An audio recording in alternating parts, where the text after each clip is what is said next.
জায়গাটা পরিষ্কার করতে হবে। সাইডে সাইডে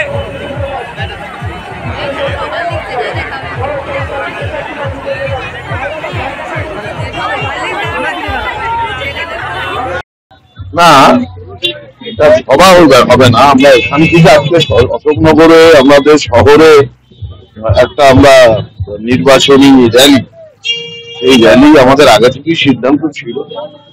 এটা ভালো হয়ে গেল, 2-2-4 মিলে গেল। আজকে এখানে করছি।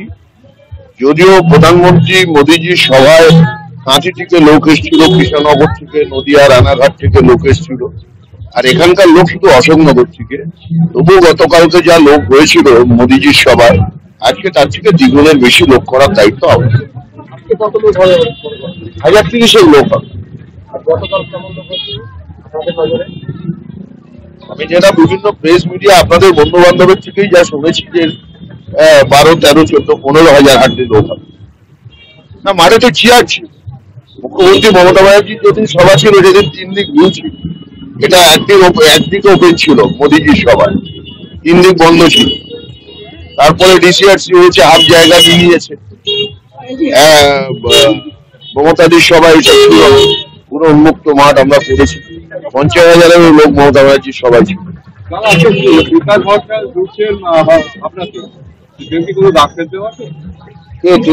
আমি চিনি না, আপনার কাছে বিশেষ হতে পারে। বাংলার মানুষ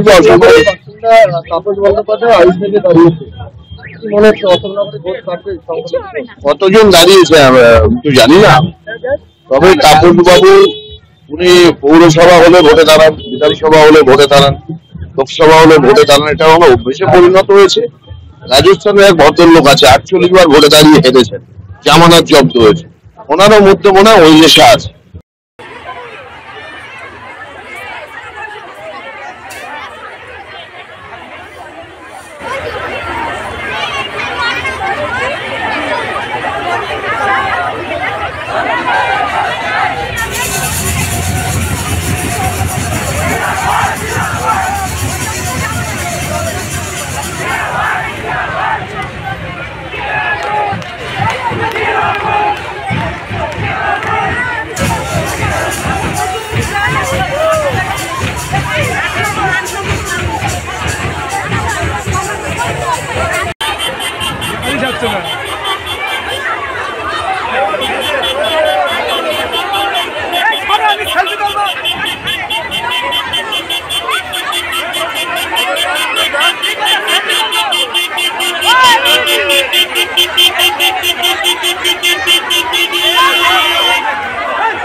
আমাদের সকলের প্রিয় বিধায়ক নারায়ণ গোস্বামী এবং